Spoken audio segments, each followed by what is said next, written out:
Welcome you all to again new video, a series of Power BI with Chat GPT। आज हम हमारे session में cover करने वाले हैं ये सारी चीज़ें जिसमें हमारे जो डेटा सेट है उसको power BI query editor editor के अंदर हम कैसे ट्रांसफॉर्म कर सकते हैं। ट्रांसफॉर्म करने के बाद साथ हम उसमें रिमूव कॉलम्स देखेंगे, फ़िल्टर देखेंगे, फ़िल्टर कैसे कर सकते हैं हमारे डेटा को, नल वैल्यूज़ को हम देखेंगे, समझेंगे नल वैल्यूज़ क्या होती हैं और रिप्लेस कैसे कर सकते हैं हम नल वैल्यूज़ को। एरर टाइप देखेंगे हम, हमारी वैल्यूज़ को रिप्लेस करना है हमें तो रिप्लेस कैसे करेंगे। फिल अप, फिल डाउन देखेंगे हम, अप्लाइड स्टेप का जो यूज़ केस है वो हम यहाँ समझेंगे। व्यू हाइड क्वेरी सेटिंग, जो क्वेरी सेटिंग में हाइड और व्यू शोकेस है वो हम देखेंगे। हमारे कॉलम को स्प्लिट कैसे करते हैं वो हम यहाँ पे देखेंगे। Data types, multiple data types हमारे पावर बीआई के अंदर हैं, तो वो मल्टीपल डेटा टाइप्स किस किस काम आते हैं वो हम यहाँ समझेंगे। डुप्लीकेट रिमूव करना सीखेंगे, डुप्लीकेट क्वेरीज कैसे बनाते हैं, लोड अनलोड क्या होता है, ये सारी चीज़ें हम इस क्लास में आज सीखने वाले हैं। तो दोस्तों नेक्स्ट वीडियो में हम सीखेंगे हमारे डेटा को चैट जीपीटी की हेल्प से हम कैसे इजीली कुछ प्रॉम्प्ट लाइन लिख के बिना मैनुअल वर्क किए ट्रांसफॉर्म कर सकते हैं। तो stay tune, continue with this series. तो मैं आ गया हूँ अपने पावर बीआई के डेस्कटॉप पे। अब हम एक फाइल इंपोर्ट कर लेते हैं ताकि हम हमारे ट्रांसफॉर्मेशन पे काम कर सकें।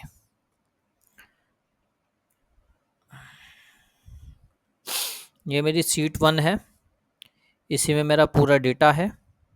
ओके, मैं इसे सिलेक्ट कर लेता हूँ और मुझे लोड तो डायरेक्ट करना नहीं है, क्योंकि लोड करूँगा तो मैं इसी विंडो पे वापस आ जाएगा। मुझे ट्रांसफॉर्म करना है तो मैं ट्रांसफॉर्म पे क्लिक करता हूँ।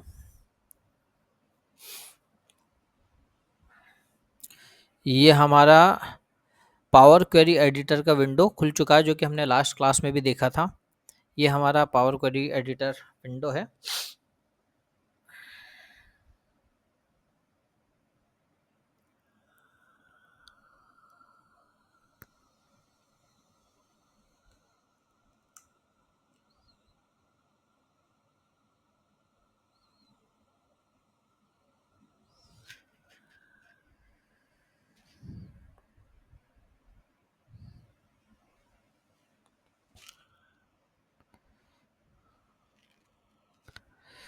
जैसे कि ये हमारा डेटा सेट है, इस डेटा सेट में आपको देख के समझ में आ रहा होगा कि ये किस तरह का डेटा सेट है। ये एक तरह का सेल्स डेटा सेट है। इस डेटा सेट में जैसे आप यहाँ देख सकते हो, order ID, date, customer name, region, product, quantity, price, total और स्टेटस। दोस्तों सबसे पहले हमें हमारे डेटा को, कोई भी प्रोसेसिंग करने से पहले हमें हमारे डेटा को समझना चाहिए कि हमारे डेटा डेटा का टाइप क्या है। पहले डेटा हमारा किस टाइप का है और उसमें क्या-क्या चीज़ें हमें ध्यान में रखनी चाहिए। जैसे कि यहाँ पे आपको एक प्रॉपर एक लाइन दिख रही होगी। ये लाइन यहाँ पे जस्ट फैंसी लाइन नहीं है, ये लाइन हमें बताती है कि हमारे डेटा की क्वालिटी क्या है, प्रोफाइल क्वालिटी क्या है। जैसे डेटा जैसे मैं यहाँ पे कस्टमर में देखता हूँ, तो कस्टमर के अंदर मेरे ओनली वैलिड जो कस्टमर नेम है वो 120 है, ऑलमोस्ट 96%। और एरर कितनी है मेरे पास, एरर 0 है। और एम्प्टी वैल्यू मेरी 5 है, जो कि 4% होता है। तो ये मुझे ये लाइन बताती है कि यहाँ पे हमारे डेटा की क्वालिटी क्या है, लाइक हेल्थ आप बोल सकते हो। और यहाँ पे हमारे डेटा का टाइप आपको समझना है कि जैसे मान के चलिए ये डेटा है मेरे पास ऑर्डर आईडी। ऑर्डर आईडी के अंदर हमारे पास ये डेटा ऑर्डर नंबर्स हैं 1019। तो ये किस टाइप के हैं, तो हम यहाँ से देख सकते हैं। ये छोटा सा आपको साइड में दिख रहा होगा विजुअल। यहाँ पे 1 2 3 लिखा, मतलब कि ये होल नंबर में है। और सेकंड हमारे जो डेटा टाइप है, जो कि डेट है, यहाँ पे हमारे डेटा का टाइप कौन सा है, एबीसी, मतलब टेक्स्ट टाइप का है। और अगर हमें देखना है तो हम इजीली इस पे क्लिक करके यहाँ पे देख सकते हैं हमारे पास मल्टीपल डेटा टाइप्स है, जिसमें हमने लास्ट क्लास में भी बात की थी। डेसिमल डेटा टाइप्स हैं, फिक्स डेसिमल डेटा टाइप है, होल नंबर है, परसेंटेज है, date and time, date, time और टैक्स वैल्यू। तो ये मल्टीपल डेटा टाइप्स हमारे पास हैं हमारे पावर क्वेरी एडिटर के अंदर। इन इन्हीं जो डेटा टाइप है इन्हीं को हम यूज़ करके हमारे डेटा को ट्रांसफॉर्म कर सकते हैं। तो अब हम देखते हैं कि इस हेल्थ को तो हमने देख लिया। जैसे आप देखोगे यहाँ पे क्वांटिटी है, तो क्वांटिटी का डेटा टाइप क्या है? ABC 1 2 3, मतलब ऑल टाइप है ना? जैसे मैं यहाँ पर क्लिक करता हूँ तो ये किसी भी एक डेटा टाइप में से नहीं है। ओके, सो टेक्स्ट भी नहीं है ये, और आपका वैल्यू भी नहीं है। जैसे टेक्स्ट हमने देखा तो ये टेक्स्ट डेटा टाइप आपके पास यहाँ पे ऐसा दिखाई देता है, जबकि यहाँ पे मैं देखूंगा तो मेरे प्राइस का टाइप क्या है?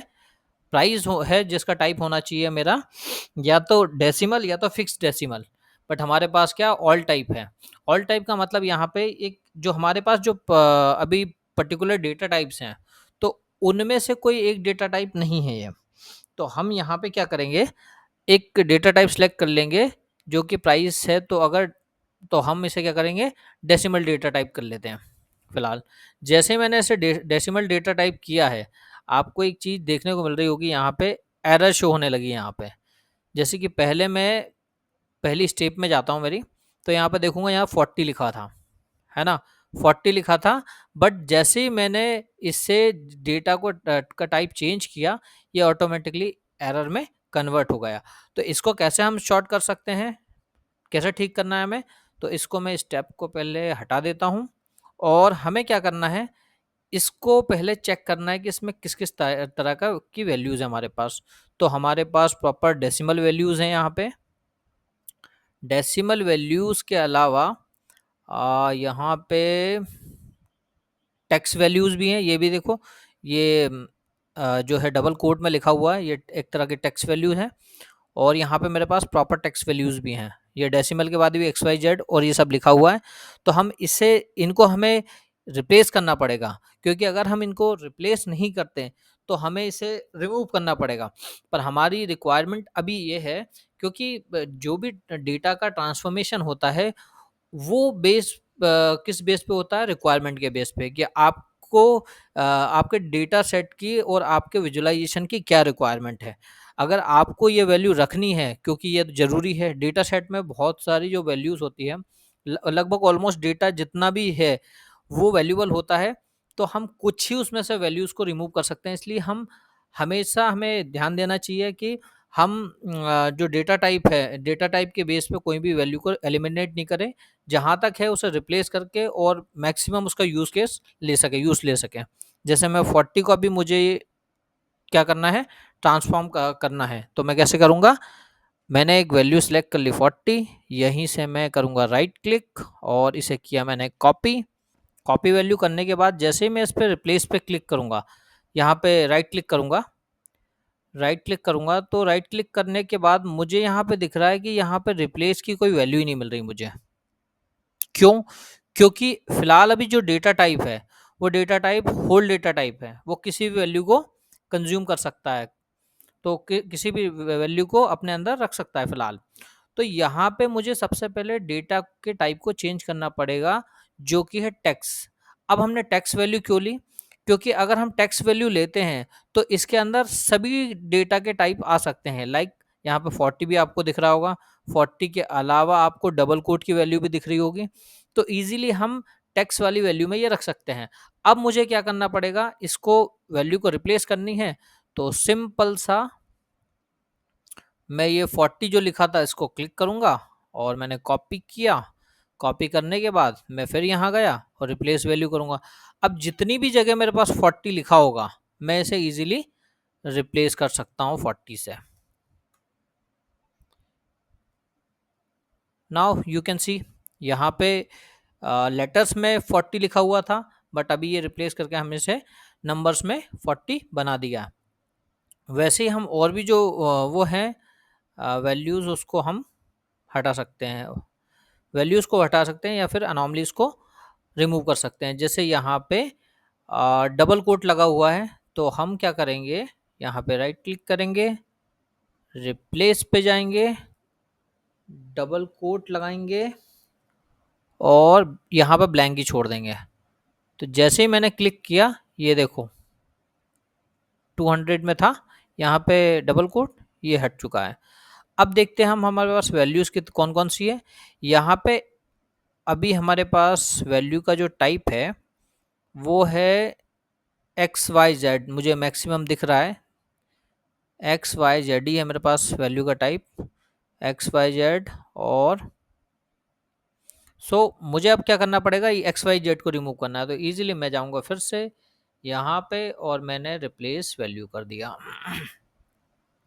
तो यहाँ पे मैंने लिखा X Y Z and again replace.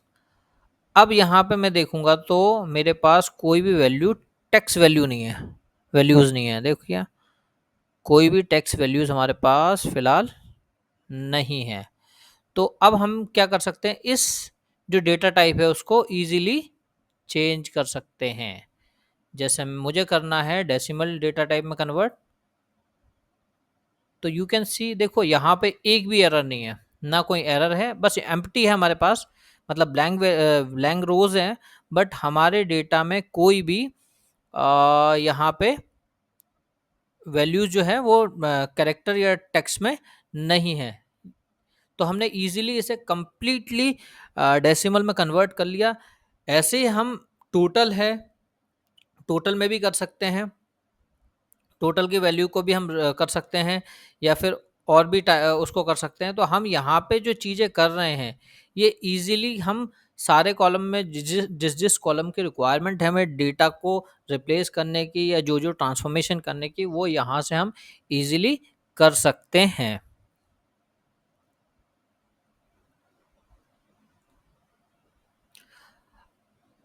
अब अगर मुझे इस पूरे टेबल में अगर मुझे किसी कॉलम की रिक्वायरमेंट नहीं है, जैसे कि हम यहाँ पे देख सकते हैं मुझे स्टेटस की रिक्वायरमेंट नहीं है, तो मैं अगर मुझे रिमूव करना है तो इजीली मैं इसे रिमूव कर सकता हूँ। इजीली रिमूव करने के लिए मुझे राइट क्लिक करना है और यहाँ पे लिखा हुआ है रिमूव कॉलम। रिमूव कॉलम क्या होता है मैं बता देता हूँ आपको। एक ट्रांसफॉर्मेशन अब हमने देख लिया, अब हम देखते हैं रिमूव क्या, रिमूव कॉलम और रिमूव अदर कॉलम में क्या फ़र्क है। जैसे अगर मैं इसी कॉलम को रिमूव करता हूँ, तो इसी कॉलम को रिमूव करने पे मेरे पास बाकी जो कॉलम्स है वो एज इट इज़ मुझे मिल जाएंगे, है ना, एज इट इज़ मेरे पास है। बट अगर मान के चलिए मुझे इस मेरे पास यही जो कॉलम्स है ये ऑलमोस्ट 100 कॉलम्स होते हैं, और 100 कॉलम्स होने के बाद मुझे बाकी के कॉलम रिमूव करने हैं थे, और कुछ 4 कॉलम मुझे रखने थे इसमें। तो मैं क्या करूँगा, मुझे जो सिलेक्टेड कॉलम है वो मैं ले लूँगा यहाँ पे। देखिए जैसे कंट्रोल के साथ मुझे सिलेक्ट करना है, कंट्रोल या शिफ्ट का यूज़ करके मैं इसे सिलेक्ट कर सकता हूँ। अगर मुझे एक साथ सिलेक्ट करना है तो शिफ्ट के साथ एरो बटन का यूज़ करूँगा। अगर मुझे रैंडम सिलेक्ट करना है तो मैं कंट्रोल का यूज़ करूँगा। जैसे मुझे रैंडम सिलेक्ट करना है तो मैं बता देता हूँ।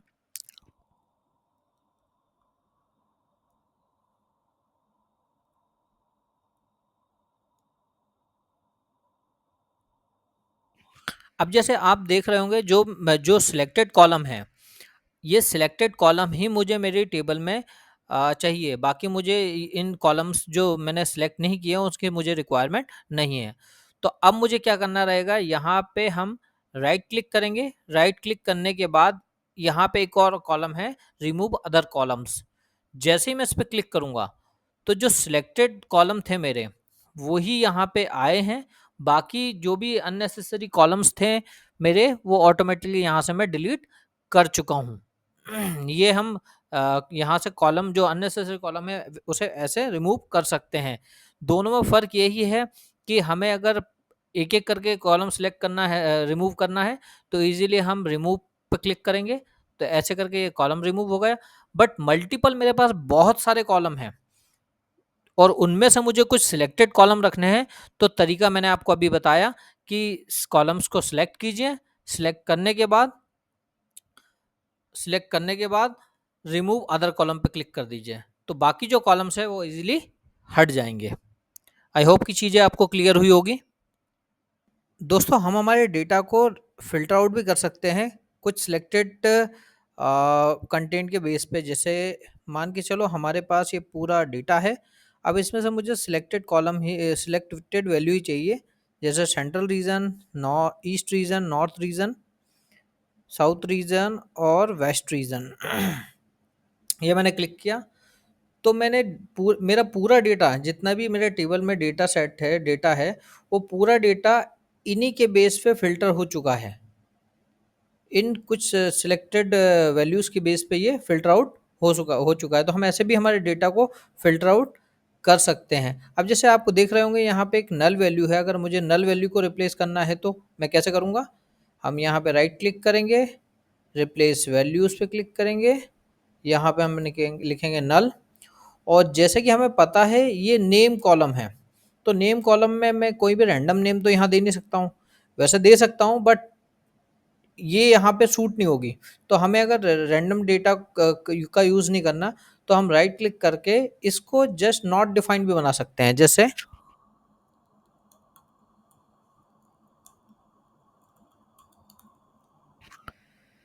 विजुलाइज करते टाइम हम देख सकें कि हमारी कितनी वैल्यूज़ हैं या कितनी हमारी जो सेल्स है जिनमें डेटा जो हमारा कस्टमर नेम है वो डिफाइन ही नहीं है। अब जैसे यहाँ पे एक चीज़ और हम कर सकते हैं कि जैसे मान के चलो यहाँ तो बहुत सारी चीज़ें हैं जो हम कर रहे हैं। जैसे ये देखिए मैंने यहाँ पे अगर मुझे बैक जाना है तो कंट्रोल जेड जैसे हम करते हैं हमारे एक्सेल के अंदर, कंट्रोल जेड करते हैं अंडू के लिए और कंट्रोल वाई करते हैं रीडू के लिए। बट यहाँ पे हमें कंट्रोल जेड और कंट्रोल वाई नहीं मिलता। यहाँ पे स्टेप्स आपको दिख रही है, मैं इसलिए आपको बता रहा हूँ ताकि आप समझ सके इन चीज़ों का इन स्टेप्स का यूज़ करना सीख सकें। जैसे ही मैं इसे हटाऊँगा तो ईज़िली ये क्या होगा, एक स्टेप बैक चले जाएगा मतलब अंडू हो जाएगा। बट यहाँ पे एक प्रॉब्लम है, आप अंडू तो कर सकते हो बट रीडू नहीं कर सकते हो इसको। इस स्टेप को आप वापस नहीं ला सकते हो। तो ये यहाँ पे एक प्रॉब्लम है। ओके, सो जैसे कि मेरे पास बहुत सारी वैल्यूज़ यहाँ पे नल वैल्यू हैं। अब मान के चलिए मुझे फिल डाउन करना है, तो मुझे राइट क्लिक करना है यहाँ पे और राइट क्लिक करने के बाद जैसे मुझे नल वैल्यूज़ हैं, मेरे पास मल्टीपल नल वैल्यूज़ हैं और मैं देख लेता हूँ पहले नल वैल्यूज़ मेरी कितनी हैं।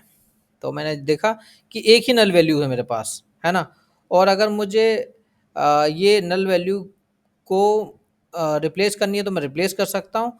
जस्ट हमें पता हो कि फिल डाउन कैसे काम करता है, तो हम राइट क्लिक करते हैं और यहाँ पे फिल क्लिक करेंगे हम और यहाँ पे जैसे डाउन करेंगे तो आप देखोगे कि जो वैल्यू ब्लैंक थी या नल थी वो ऑटोमेटिकली फिल हो चुकी है, राइट? अप्लाइड स्टेप का जो यूज़ होता है वो एक्चुअल में हम इन अप्लाइड स्टेप को आपको ऐसा लगता होगा कि चेंज नहीं करते, दैट मीन्स हम इसे बदल नहीं सकते हैं। बट हाँ, हम इसको बेस्ट यूज़ केस हम इसका ले सकते हैं। जैसे कि हमारे पास ये फिल डाउन वैल्यू है, अगर मान के चलो मुझे कुछ एक स्पेसिफिक जो स्टेप है उससे पहले या बाद मुझे अरेंज करनी है तो मैं ईज़िली इसे डबल क्लिक करूँगा और जहाँ पे भी मुझे इसे शिफ्ट करना होगा, मैं वहाँ पे से शिफ्ट कर लूँगा। बट एक प्रॉब्लम है, जैसे ही मैं शिफ्ट करूँगा तो मुझे यहाँ पे एरर मिलेगी। वो एरर क्यों मिलेगी? क्योंकि सर्टेन जो चेंजेस हैं उसके बाद ही मैं इसे अप्लाई कर सकता हूँ। जैसे मान के चलो मैं प्रमोट प्रमोट जो हेडर हैं, हेडर से पहले मैं फिल डाउन को कर रहा हूँ, तो फिल डाउन को मैं यहाँ पे यूज़ नहीं कर सकता, मुझे फिल डाउन को इसके नीचे ही लेना पड़ेगा। जैसे मैं फिल डाउन को इसके नीचे लेता हूँ क्योंकि इनने हेडर जितने भी हेडर्स थे उनको प्रमोट किया एक तरह से यहाँ से। ये देखिए, जैसे यहाँ पे क्या था, मेरी ऑर्डर आईडी और डेट और ये सारे जितने भी हेडर्स थे, वो क्या थे फर्स्ट लाइन में थे, कॉलम के हेडर नहीं थे। बट जैसे इसने इसे स्टेप अप्लाई हुई है, ये ऑटोमेटिकली अप्लाई होती है, आपको कुछ करने की ज़रूरत नहीं है यहाँ पे। बट आप इसके नीचे ही इसको रख सकते हो क्योंकि इससे ऊपर रखोगे आप तो इसको ये आपको एरर दे देगा। सो आप यहाँ पे इसे नहीं कर सकते हो, बाकी आप कहीं भी एडजस्ट कर सकते हो बट एरर नहीं आना चाहिए आपकी क्योंकि डेटा तभी ठीक आपका काम करता है। दोस्तों ये जो आपको क्वेरी सेटिंग दिख रही है ये कई बार ऑन ऑफ भी होती है हमारे क्वेरी एडिटर के अंदर। जैसे मैं बता दूं आपको कि अगर हमें इसे ऑन ऑफ करना है तो हम कहाँ से कर सकते हैं, व्यू टैब के अंदर हम जाएंगे और क्वेरी सेटिंग, ये यहाँ पे मैंने हटाया, ये ऑटोमेटिकली देखिए पूरी क्वेरी सेटिंग हट चुकी है। बट मैं जैसे ही क्लिक करूँगा ये वापस आ जाएगी।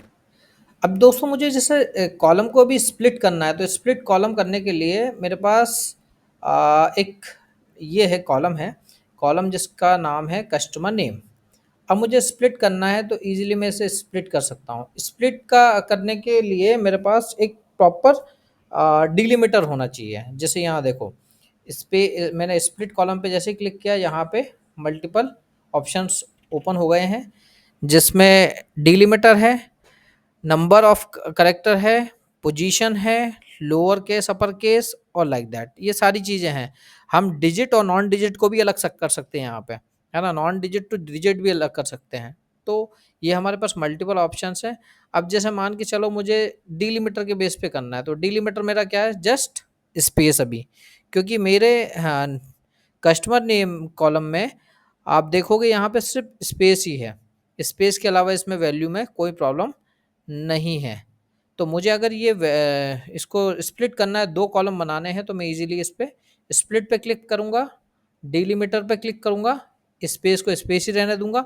अगर मेरे पास कोई और कैरेक्टर वो हैं, तो मैं उसका यूज़ कर सकता हूँ। जैसे लेफ्ट मोस्ट यूज़ करना है अगर मुझे, तो लेफ्ट मोड मोस्ट में यहाँ पे मुझे क्या होगा कि जो लेफ्ट मोड डिलिमिटर है, लेफ्ट मोस्ट मतलब जो पहले लेफ्ट में डिलिमिटर आएगा, उसके बेस पे ये मुझे क्या कर देगा, वैल्यूज को स्प्लिट कर देगा। अगर राइट मोस्ट की बात करूं, तो राइट तरफ से जो भी पहला डिलीमीटर होगा ये उसके बेस पे कर देगा। या ईच अकरेंस पे, मतलब जितनी बार भी डिलीमीटर लगा होगा, जैसे मान के चलो राम कुमार शर्मा लिखा हुआ है, तो इसमें 2 स्पेस हैं, तो जितने भी स्पेस है ये उतने स्पेस के बेस पे से स्प्लिट कर देगा। पर मोस्टली हमारे पास नेम और सरनेम ही है अभी, तो हम वैसे ही देखेंगे। तो हम अभी फिलहाल सेलेक्ट कर लेंगे लेफ्ट मोस्ट डिलीमीटर पे। जैसे मैंने इस पे क्लिक किया, इसने एक और कॉलम बना दिया, कस्टमर नेम 2। तो कस्टमर नेम 1 था हमारे पास, और सर नेम में हम कस्टमर नेम 2 बन चुका है। अब मुझे जैसे ये बन चुका है, अगर मुझे इसका रीनेम करना है तो रीनेम कैसे करूँगा, जस्ट मुझे इस पे डबल क्लिक करना है, ये एडिट हो जाएगा। तो जैसे मुझे लिखना है यहाँ पे सर नेम, तो मैं इजीली सर नेम लिख सकता हूँ, लास्ट नेम लिखता हूँ मैं इसमें, क्योंकि ये भी कस्टमर नेम है, तो मैं मुझे इसे भी 1 हटा के यहाँ पे सिर्फ कस्टमर नेम मैं रख लेता हूँ।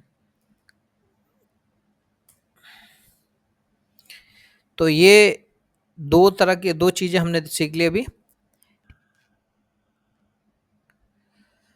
अब हम देखते हैं दोस्तों डुप्लीकेट वैल्यूज़ को कैसे रिमूव करते हैं। पहली बात तो हमें ये पता चल जाए कि डुप्लीकेट वैल्यू दिखती कैसे है।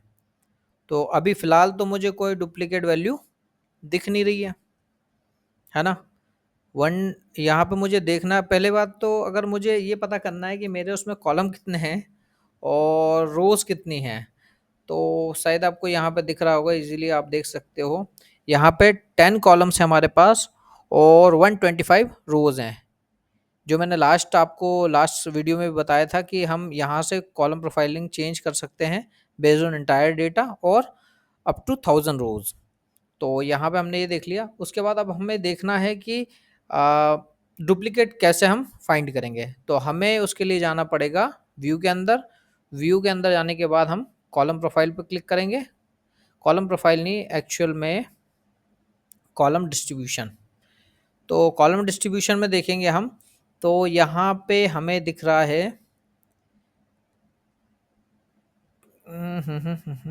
डेटा टाइप में इसका चेंज कर लेता हूँ ताकि इसकी भी वैल्यू मुझे, हाँ, एक चीज़ और अच्छी यहाँ पे आपको देखने को मिलेगी कि जिस जिस कॉलम का डेटा टाइप करेक्ट है, ये उसी की वैल्यू दिखा रहा है। जैसे मान के चलिए यहाँ पे एक स्पेसिफिक डेटा टाइप नहीं है, तो इसकी वैल्यू ये यहाँ पे डिस्ट्रीब्यूशन नहीं दिखा रहा है। जैसे ही मैं इसे चेंज करता हूँ जैसे ये हमारा नंबर टाइप है, या फिर टेक्स्ट टाइप में ले लेता हूँ इसे फ़िलहाल। ये मैंने टेक्स्ट टाइप पे क्लिक किया, तो ये इसने 125 डिस्टिंक्ट 125 यूनिक दिखा दिया। और डेट भी पे भी हम लगा सकते हैं इसे। जैसे मान के चलो मुझे इसमें से हटाना है कोई डुप्लीकेट वैल्यू। डुप्लीकेट वैल्यू हम ले लेते हैं प्रोडक्ट। तो मुझे सबसे पहले तो इसका डेटा टाइप चेंज करना पड़ेगा, जो कि है टेक्स्ट। टेक्स्ट करने के बाद मैं इस पे राइट क्लिक करूँगा और यहाँ पे अभी देखते हैं हमारे पास कितनी कॉलम्स रोज़ हैं टोटल। तो 125 रोज़ हैं हमारे पास। अब मैं इस पे करूँगा राइट क्लिक करने के बाद मैं इसमें यहाँ पे हमारे पास है रिमूव डुप्लिकेट्स। तो जैसे मैं क्लिक करूँगा तो जितनी भी डुप्लिकेट वैल्यू थी वो सारी हट गई। अब देखिए यहाँ पे ओनली हमारे पास 10 रोज़ ही हैं। ओके, सो अगर मान के चलो मुझे वैल्यूज़ को डुप्लिकेट वैल्यूज़ को रिमूव करना है, तो मैं यहाँ पे जस्ट ऐसे ही जाके डुप्लिकेट रिमूव नहीं कर दूंगा। मुझे उसका यूज़ केस समझना पड़ेगा। जैसे ये तो हम अभी लर्निंग पर्पज से देख रहे हैं कि हम वैल्यू को रिमूव कैसे कर सकते हैं, डुप्लिकेट कैसे कर सकते हैं, या डुप्लिकेट को रिमूव कैसे कर सकते हैं। बट यहाँ पे हमें हमारे यूज़ केस रिक्वायरमेंट के ऊपर बेस्ड है ये सारी चीज़ें, कि हमें कौन सी वैल्यू को रिमूव करना है या रखना है या फिर डिलीट करना है। तो आई होप कि आपको चीज़ें समझ में आ रही होगी। अगर आपको ये वीडियो पसंद आ रही हो तो प्लीज़ इसको लाइक कीजिए, शेयर कीजिए दोस्तों के साथ, और इस चैनल को ज़रूर सब्सक्राइब कर लीजिए ताकि आने वाली वीडियो आपको मिलती रहे। क्योंकि जैसे मैंने स्टार्टिंग में एक वीडियो आपको दिखाई कि हम आने वाले जो क्लास है उसमें चैट जीपीटी की हेल्प से डेटा को ट्रांसफॉर्म करेंगे। कुछ ही मिनट में हमें कुछ छोटी सी प्रॉम्प्ट लिख के ही हम हमारे डेटा को, ये जो मैनुअल वर्क हम जितना भी कर रहे हैं, ये पूरा हम ट्रांसफॉर्म कर सकते हैं with the help of chat GPT. मान के चलो मुझे इस कॉलम का भी डुप्लीकेट बनाना है, किसी भी कॉलम का डुप्लीकेट बनाना है, तो हम डुप्लीकेट कॉलम यहाँ पे यूज़ कर सकते हैं। जैसे ये देख सकते हो आप, कॉलम डुप्लीकेट हो गया हमारा। ओके, अगर मान के चलो इसका भी मुझे डुप्लीकेट बनाना है तो मैं कितनी भी डुप्लीकेट कॉलम यहाँ पे जनरेट कर सकता हूँ। ओके, अब बहुत सारी इसमें चीज़ें हैं जो कि हम आने वाली क्लासेस में कवर करेंगे, जैसे ग्रुप बाय हुआ, पीवट अनपीवट हुआ, pivot selected unpivot only selected column हुआ। तो बहुत सारी चीज़ें हम इसमें आने वाली क्लासेस में हमारी कवर करने वाले हैं। अब एक चीज़ हम देख लेते हैं यहाँ पे, जैसे ये हमारी क्वेरी है। अब क्वेरी है, जैसे ये हमारी मेन क्वेरी है, अब हमने तो इसी में सब कुछ चेंज कर दिया। अब एक तरह से मुझे इस क्वेरी का बैकअप रखना था, तो मैं क्या करूँगा, मैंने तो इसी को पूरा ट्रांसफॉर्म कर लिया एक तरह से। तो इसके लिए एक तरीका है, हम इस क्वेरी की डुप्लीकेट क्वेरी बना सकते हैं। जैसे मैंने जैसे क्लिक किया इस पे, यहाँ पे देखिए डुप्लीकेट लिखा हुआ है। जैसे मैं डुप्लीकेट करूँगा, ये इसी की डुप्लीकेट कॉपी बन जाएगी। तो अगर मैंने मान के चलो इसमें कोई चेंजेस नहीं करने थे, मुझे एज इट इज़ रखनी थी, तो मैं इसको हटा देता हूँ पूरा।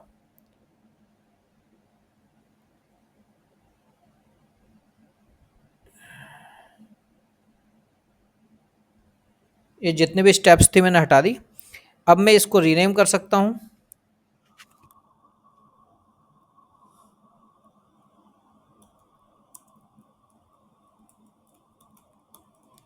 सेकंड सीट के नाम से, और ये है मेरी मेन सीट।